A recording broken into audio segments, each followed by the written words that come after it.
আপোনালোকে নিশ্চয় মনত সকলোৱে জানে যে যি মানুহ হত্যাকাৰী তেওঁৰ মুখত সদায় হত্যাকাণ্ডৰ কথাই ক'ব।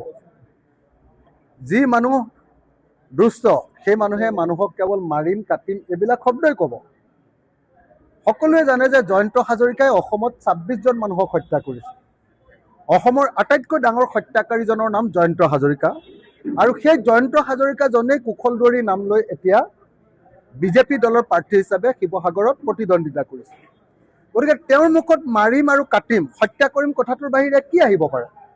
আৰু যিহেতু তেওঁ ইয়াৰ আগতে ২৬ জন মানুহক হত্যা কৰিছে, গতিকে মই ভাবোঁ যে অখিল গগৈক হত্যা কৰিম বুলি কোৱা কথাটোক অসম পুলিচে গুৰুত্ব দি ল'ব লাগে। DGPয়ে চৌমতো গোচৰ ৰুজু কৰিব লাগে আৰু তেওঁক গ্ৰেপ্তাৰ কৰাৰ কুশলদুৱাৰী বা জয়ন্ত হাজৰিকাক গ্ৰেপ্তাৰ কৰাৰ ব্যৱস্থা কৰিব লাগে। আৰু লগতে মই ভাবোঁ যে বিজেপি দলেও এই হত্যাকাৰীজনক তেওঁৰ প্ৰাৰ্থিত্বৰ পৰা বঞ্চিত কৰাৰ ব্যৱস্থা গ্ৰহণ কৰিব লাগে। অগপৰ পৰা ইতিমধ্যে তেওঁলোকৰ তথ্য প্ৰযুক্তিৰ যিজন ইনচাৰ্জ সেইজনে ইতিমধ্যে যোগদান কৰিলে, আৰু খন্তেক সময়ৰ পাছত আৰু যথেষ্ট সংখ্যক অগপৰ নেতা কৰ্মীয়ে আমাৰ দলত যোগদান কৰিব। তাৰ কাৰণে আলোচনা চলি আছে, তেওঁলোকৰ লগত মোৰ বৈঠক আছে, আৰু সেই বৈঠকৰ পাছতে অসম গণ পৰিষদৰ যিসকল স্বাভিমানী সদস্য আছে, যিসকলক অসম গণ পৰিষদক এইবাৰ বিজেপিয়ে সাংঘাতিক ধৰণে বিশ্বাসঘাতকতা কৰিলে, আৰু সেই বিশ্বাসঘাতকতাৰ কাৰণে আঞ্চলিক দলটোৱে সাংঘাতিক ধৰণে অপমানিত হৈছে। সেই অপমানিত দুখে ভাগৰে অপমানিত সেই অসম গণ পৰিষদৰ সকলোবিলাক স্বাভিমানী সদস্যই এতিয়া ৰাইজৰ দলত যোগদান কৰাৰ সিদ্ধান্ত গ্ৰহণ কৰিছে, আৰু সেইকাৰণে পৰ্যায়ক্ৰমে অসম গণ পৰিষদৰ সেইসকল নেতা আৰু কৰ্মীয়ে কেইদিনমানৰ ভিতৰতে ৰাইজৰ দলত যোগদান কৰিব। গতিকে এতিয়া আমি কংগ্ৰেছ ৰাইজৰ দল একলগ হ'লোঁ। আপোনালোকে সকলোৱে দেখিছে যে আগতে অসম গণ পৰিষদ আৰু বিজেপি একলগ হৈ আছিল। শিৱসাগৰত কি হ'ল যে তেওঁলোক পৃথক হৈ গ'ল, বিচ্ছেদ হ'ল তেওঁলোকৰ। আমি কংগ্ৰেছ আৰু ৰাইজৰ দল পৃথক হৈ আছিলোঁ, আমি আকৌ মিত্ৰতাৰ পাশত আবদ্ধ হ'লোঁ, একলগ হ'লোঁ। গতিকে ফলাফলটো একদম স্পষ্ট যে এইবাৰ ২০২৬ চনত কংগ্ৰেছ আৰু ৰাইজৰ দল জয়ী হ'ব আৰু বিজেপি আৰু অসম গণ পৰিষদ পৰাজিত হ'ব। হয়নে নহয় কওক? আমি সকলো একলগ হোৱাবিলাক সকলো জয়ী হওঁ, আৰু পৃথক হোৱাবিলাক ভাগ ভাগ হোৱাবিলাক সদায় পৰাজিত হয়, সেইটোৱে নিয়ম। গতিকে বিজেপি আৰু অসম গণ পৰিষদ পৰাজিত হ'বলৈ গৈ আছে, আৰু কংগ্ৰেছ আৰু ৰাইজৰ দল জিকিবৰ কাৰণে গৈ আছে।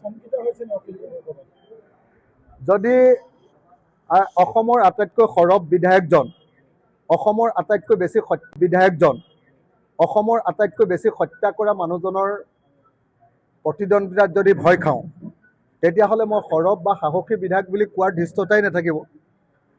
মই যদি হিমন্ত বিশ্ব শৰ্মাক আপুনি অসমৰ আটাইতকৈ ২ নম্বৰী মানুহ বুলি ক'ব পাৰোঁ, সন্মুখত ৰঙা চকু দেখুৱাই আপোনাক পুলিচে পিটন দিয়াটো মনত আছেনে নাই বুলি যদি ক'ব পাৰোঁ, মইনো বাৰু জয়ন্ত হাজৰিকা বা কি কয় আপোনাৰ কুশলদুৱাৰীলৈ ভয় কৰিম নেকি কওক? শংকিত হোৱাৰ কথাটো বাদ দিয়ক। কিন্তু শিৱসাগৰৰ নিচিনা উচ্চ শিক্ষিত কি কয় আমাৰ যে LP স্কুলবিলাকত যে পাতে কি কয় গুণোৎসৱত শিৱসাগৰ সদায় ১ নম্বৰ হয়। অসমৰ শিক্ষা ক্ষেত্ৰত সদায় শিৱসাগৰ ১ নম্বৰ। শিক্ষিতৰ হাৰ শিৱসাগৰত নাম্বাৰ 1। সেই শিক্ষিত উচ্চ শিক্ষিত শিৱসাগৰবাসীয়ে অসমৰ আটাইতকৈ ডাঙৰ হত্যাকাৰীজনক বাৰু তেওঁলোকৰ প্ৰতিনিধি ৰূপে নিৰ্বাচিত কৰিব নেকি? আপোনালোকে নিজে ভাবকচোন। সেইকাৰণে আটাইতকৈ ডাঙৰ হত্যাকাৰীজনক শিৱসাগৰৰ ওপৰত জাপি দি বিজেপিয়ে কি দেখুৱাব খুজিছে? তেওঁলোকে শিৱসাগৰবাসীক অপমানিত কৰা নাইনে? গতিকে আটাইতকৈ ডাঙৰ হত্যাকাৰীজনক শিৱসাগৰবাসীৰ মানুহৰ মূৰৰ ওপৰত জাপি দি মোক কি শংকিত কৰিব আপোনালোকে নিজে কওক। মই ভাবোঁ যে আপোনালোকে নিশ্চিত থাকক। দুটা বস্তু তুলনা কৰকচোন। যোৱা 5 বছৰত মই অসমৰ দ্বিতীয়টো ডাঙৰ বিজেপি চৰকাৰৰ দ্বিতীয়টো ডাঙৰ আটাইতকৈ ডাঙৰ প্ৰকল্প ৰংঘৰ প্ৰকল্প ১৪২ কোটি টকাৰ প্ৰকল্প আনিলোঁ। যোৱা 5 বছৰত ২০৫ কোটি টকাৰ আমাৰ ব্ৰহ্মপুত্ৰ নদীৰ গৰাখহনীয়া আৰু বানপানী মুক্ত কৰিবৰ কাৰণে প্ৰজেক্ট আনিলোঁ। শিৱসাগৰ টাউনৰ পানী যোগানৰ কাৰণে মই ৭০ কোটি টকাৰ প্ৰজেক্ট আনিলোঁ। শিৱসাগৰ গাঁওবিলাকত মই ৩৬৬টা পানী যোগান প্ৰকল্প JJM প্ৰজেক্ট বহুৱালোঁ। শিৱসাগৰৰ ডিষ্ট্ৰিক্ট ষ্টেডিয়াম নাছিলে, সেইটোও বনালোঁ। শিৱসাগৰ চাৰ্কিট হাউচটো ভগা আছিলে, সেইটোও বনালোঁ। এটা এটাকৈ মই 15টা প্ৰজেক্ট আনিলোঁ। কুশলদুৱাৰীয়ে যোৱা 10 বছৰত MLA হৈ ডিমৰ কাৰণে কেইটা প্ৰজেক্ট আনিলে এবাৰ সুধি দিয়ক। প্ৰদীপ হাজৰিকা দাদাই যোৱা 20 বছৰত MLA হৈ আমগুৰিৰ কাৰণে কেইটা প্ৰজেক্ট আনিলে আপোনালোকে সুধি দিয়ক। গতিকে যি মানুহে একোৱে কাম কৰিব নোৱাৰে আৰু বিধানসভাতো মাত পাতিব নোৱাৰে আৰু বিধায়ক শব্দটোৰ অৰ্থটোও বুজি নাপাব। কুশল দুৱাৰীক যদি আপুনি সোধে যে বিধায়কৰ কাম কি, লেজিছলেচাৰ এই বানানটো এবাৰ ক'বচোন কুশল দুৱাৰীক সুধিবলৈ ক'বচোন যে বিধায়ক মানে কি।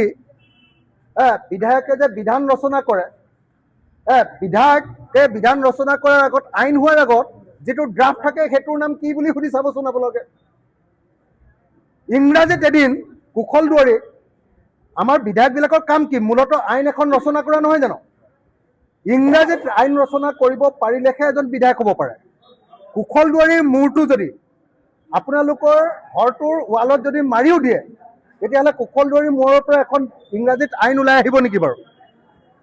আপোনালোকে নিজে কওকচোন। সেইজন মানুহক বিধায়ক পদৰ কাৰণে বিজেপিয়ে উলিয়াই দি মোক যদি কয় যে তুমি ভয় খাইছা নেকি, তেতিয়াহ'লে মই ক'ম ভয়ৰ সংজ্ঞা আমি বদলাব লাগিব।